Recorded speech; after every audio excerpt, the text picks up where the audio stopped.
The City at World's End. Chapter 17. Judgment of the Stars. Keniston clenched his hands under the table of gleaming plastic and clung hard to his sanity. This is true, he told himself fiercely. It is happening, and I am not mad. I am John Keniston. Only a few weeks ago I was in Middletown. Now I am in a place called Vega Center. I am still John Keniston, only the world has changed. But he knew that it was not so. He knew that Vega Center and the marble amphitheater in which he sat were only shadows in a shifting nightmare from which he could not wake. Unsteadily he looked upward. They sat silently, row upon row of them, tier upon tier, full circle around the vast, echoing space, reaching up into the shadowy vault, watching him with the crushing thousand of their eyes, human and unhuman, curious, intent. The hosts of the Federation of Stars, the Board of Governors in full session. These countless hundreds who came from the far-flung worlds of a galaxy, to them he must seem equally unreal. It would seem impossible to them that they looked down upon a man of the forgotten past.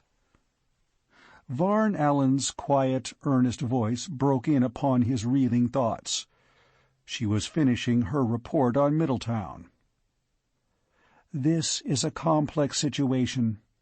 In finding a solution for it, I would ask you to remember that these people are a special case, for which there is no precedent. In my belief, they are entitled to special consideration. Therefore, my recommendation is as follows: that the proposed evacuation be delayed until these people can be psychologically conditioned to the idea of world change. Such conditioning, in my belief, would enable this evacuation to be carried out without difficulty. She glanced at Norden Lund, who sat next to her at the table. Perhaps Sub-Administrator Lund has something to add to that report. Lund smiled. No, I will reserve my right to speak until later. His eyes held a gleam of anticipation. There was a moment of silence, and Keniston could hear the soft, gigantic rustling, the breathing and small stirring of the ranked thousands of the governors. The spokesman, a small alert man who was the voice of the board, the questioner who sat with them at the table, said, "The Board of Governors recognizes Keniston of Sol 3. The rulers of the galaxy were waiting for him to speak. Others were waiting too. They were waiting in the dusk and cold of Sol 3, the little world whose ancient name of Earth had been all but forgotten in these halls of government. The mill hands, the housewives, the rich men and the poor, the folk of Middletown. Varn Allen looked at him and smiled. He took a deep breath. He forced himself to speak. He forced the words to come out of the tight, dark quarters of fear. We did not ask to come into your time. Having come, we are under Federation law, and we do not defy your authority as such. We do not wish to make trouble. Our problem is a psychological one." He tried to explain to these men of the Federation something of what life had been like before that fateful morning in June. He tried to make them understand how his people were bound to their world, and why they must cling to it so desperately.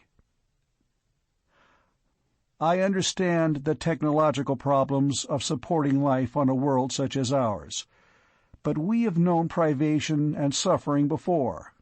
We are not afraid of them. And we believe that, given time, we can solve those problems. We don't even ask you for help, though we would be grateful if you cared to give it. All we ask of you is to be let alone, to work out our own salvation. He stopped. The silence, the thousands of watching eyes, bore down upon him with a crushing weight. Keniston struggled for a final word.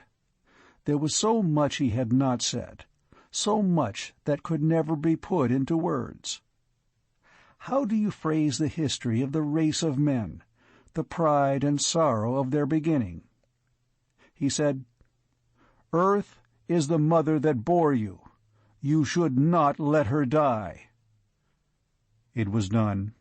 For good or ill, it was done and over.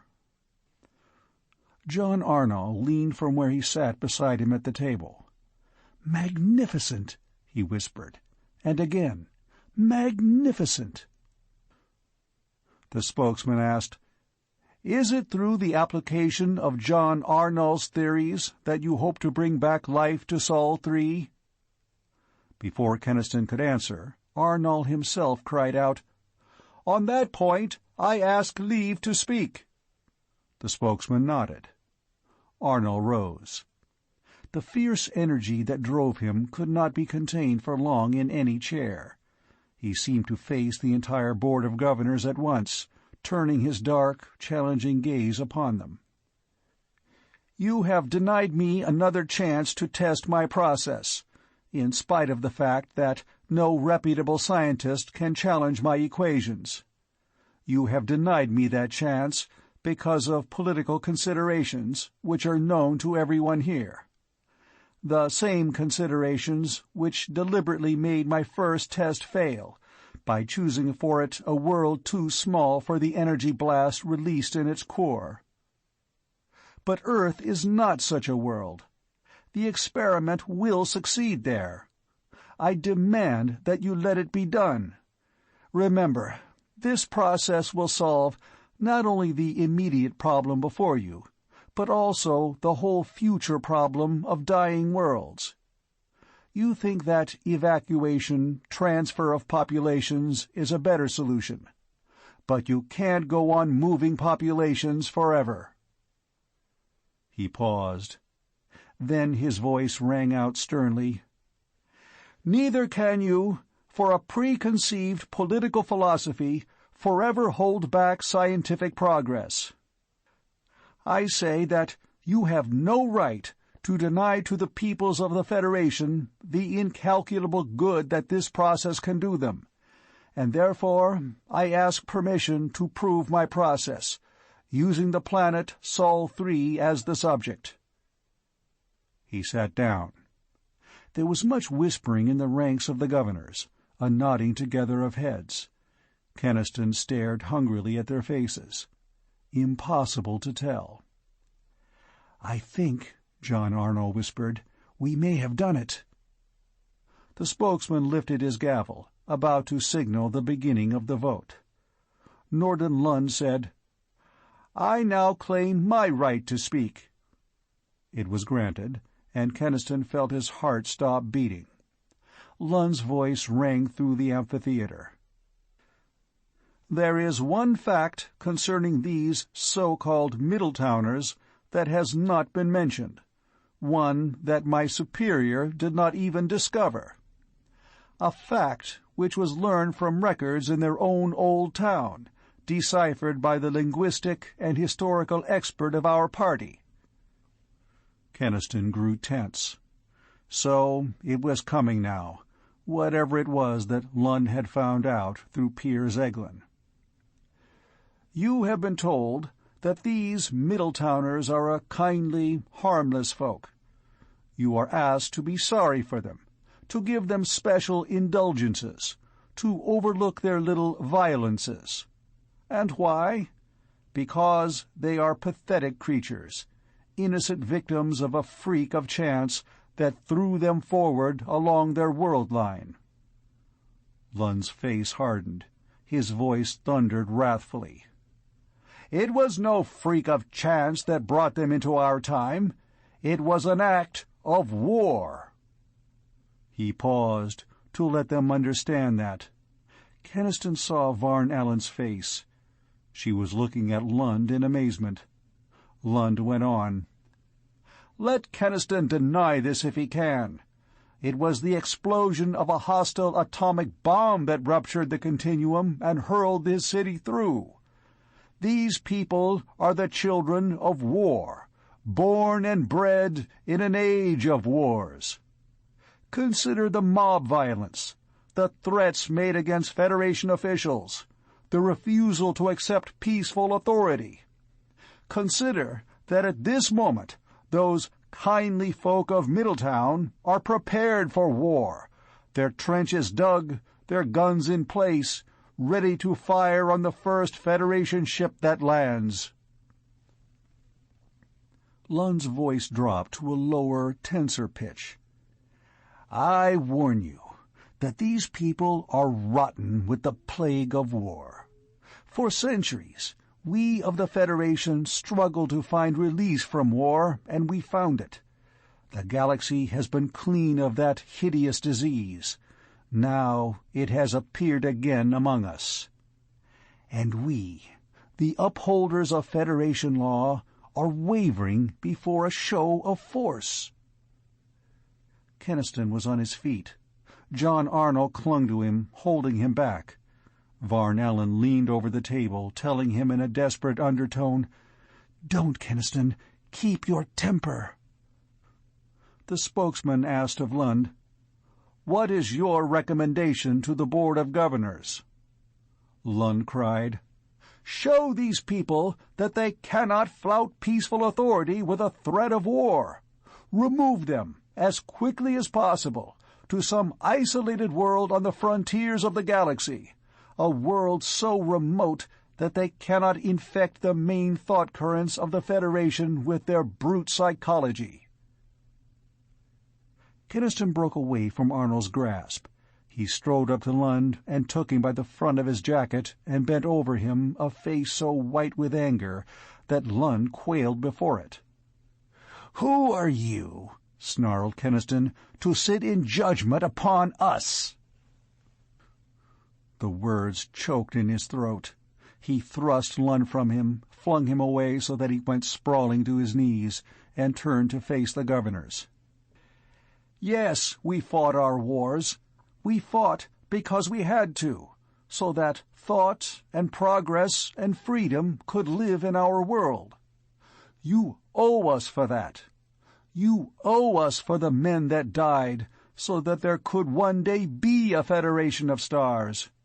You owe us for atomic power, too. We may have misused it, but it's the force that built your civilization, and we gave it to you. Think of those things, you men of the future. From Earth you came, and your whole civilization is rooted in our blood. You live in peace because we died in war. Remember that when you sit in judgment upon the past." He stood silent then, trembling, and Varn Allen came to bring him back to his chair. Lund had got to his feet. He said, "I will let Keniston's own actions stand as my final argument." He sat down. The spokesman brought his gavel down. Keniston was hardly aware of the taking of the vote. He wrestled with a dark turmoil of doubt and anger and fear, dreading to hear the words of judgment that he knew were coming. "It is the final decision of the Board of Governors that the population of Sol 3 shall be evacuated in accordance with the official order already outstanding. No experiments with the Arnold process on a planetary scale can be considered safe at this time. It is the wish of the governors that the people of Sol 3 be peaceably assimilated into the Federation. It is hoped that their attitude in the future will be such as to make this possible. If it is not, then they must be shown the futility of armed resistance. The hearing is concluded." Keniston realized that Arno was telling him to get up. He rose and went out of the amphitheater with the others. He heard Varn Allen's voice speaking in bitter anger to Norden Lund. Nothing was very clear to him after that, until he was back in his own quarters and Gore Hall was putting a glass in his hand. Magro and Lalor had waited there for the verdict. Varn Allen was still with him, and Arnold. "I'm sorry, Keniston," said Varn, and he knew she meant it. He shook his head. "It was my fault, if I hadn't lost my temper." "Don't blame yourself, Keniston. Forgive me, but Lund had just enough truth on his side to carry the day. Why didn't you or your people tell us that you had been engaged in war back in your own time?" He shook his head. "Because we weren't in any war. Don't you see?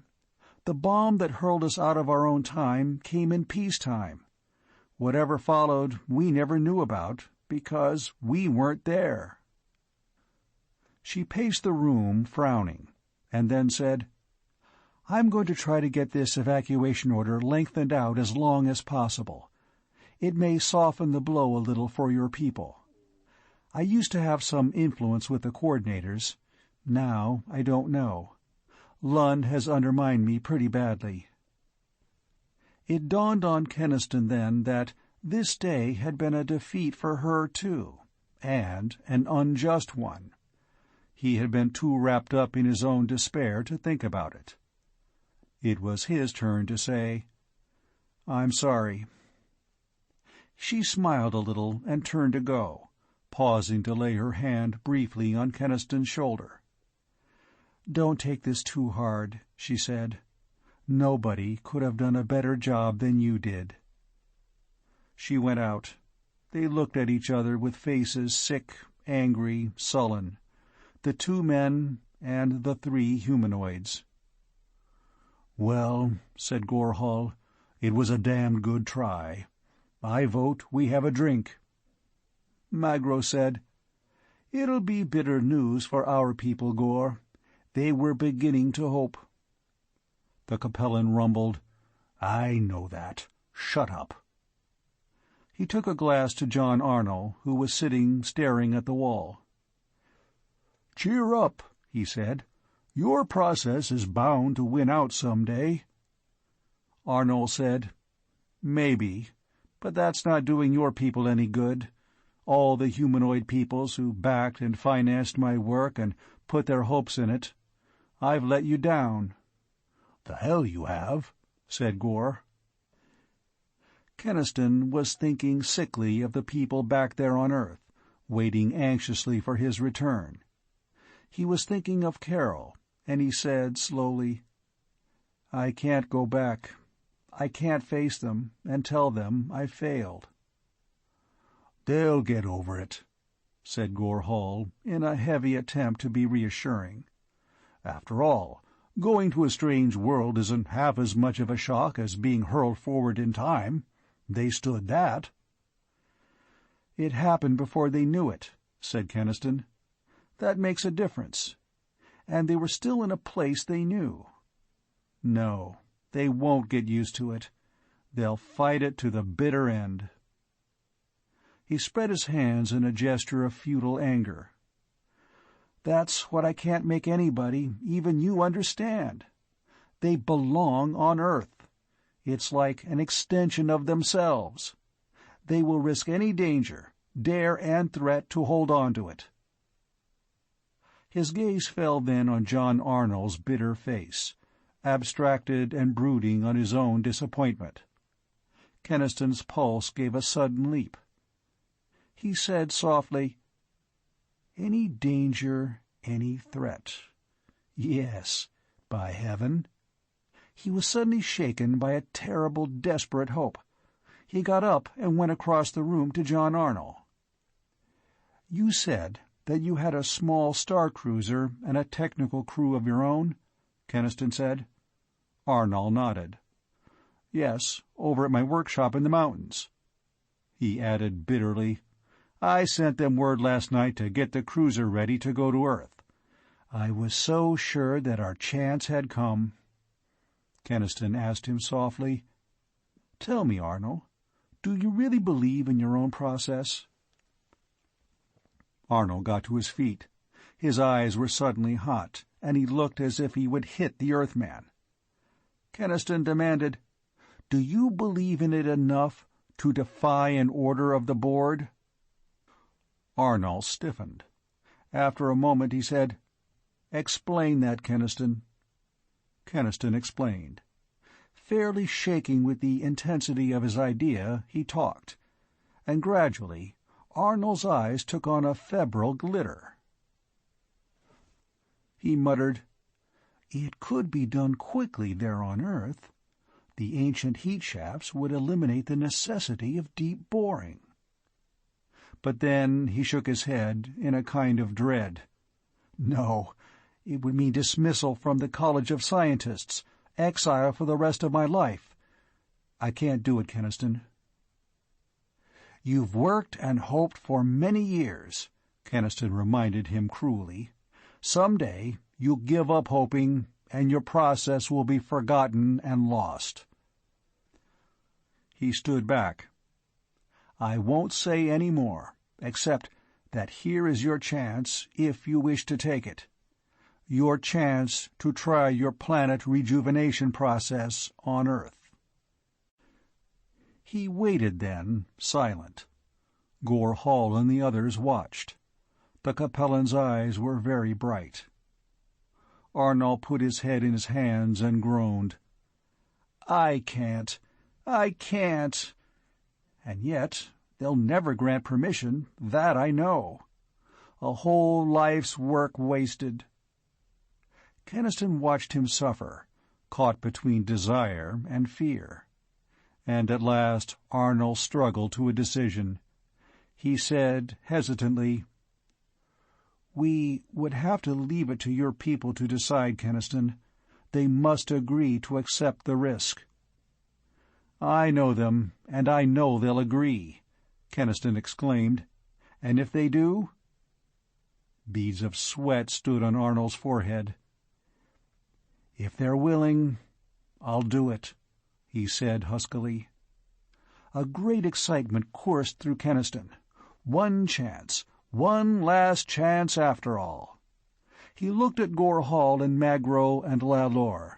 He asked, "Are you with us in this?" Gore Hall uttered a great booming laugh. "Are we with you?" He strode to Keniston and he said, "We humanoids have been fighting this battle for a long time. Do you think we drop out now?" Magro's cat eyes were glittering, but he merely nodded agreement. John Arnold said excitedly, "My flyer is docked at Southport, near here. It won't take long to get to my mountain workshop." Lalor began, "I, too." Gore Hall told him, "You, Grey One, shall stay here and cover for us. Tell anyone who asks that we have all gone out to show Keniston the sights." The Myron sighed. "All right, Gore, but try to be careful, all of you." They left the apartment. Half an hour later, their flyer was splitting the night on the way to the other side of Vega 4. End of Chapter 17.